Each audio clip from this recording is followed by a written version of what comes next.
one of the main points of critique from my perspective is you hear a lot of talking in the European Union and especially in the European Parliament, but Europe is actually lacking the capacities to do anything. You know, what are you going to do? The war is between the United States and Iran, so are we going to open up the Strait of Hormuz?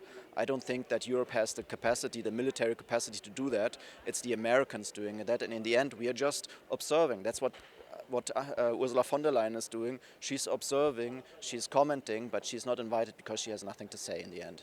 Well, one of the reasons why we founded the party was that the European Union like this is not working. You know, we want less power to the Commission, and we also want to pay a fair share from the German perspective, because we are by far the largest contributor to the European Union. And if you look at the numbers by the European Central Bank, Germany is actually one of the poorer countries in Europe, because people don't own houses, they are dependent on their pensions, and with the inflation, their pensions get devalued. So Germany is actually becoming a poor country. We cannot keep financing the European Union.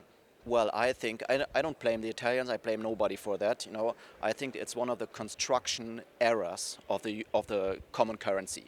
No, because that's what you eventually get into. If you have a common currency and basically you're borrowing on the same standards, no, of course there will be the incentive to borrow. You know, so from a German perspective, for example, I'm completely against not borrowing. I think in this situation that we are in Europe, you know, with, for example, Italy borrowing more, France borrowing more, Germany should also start borrowing like crazy.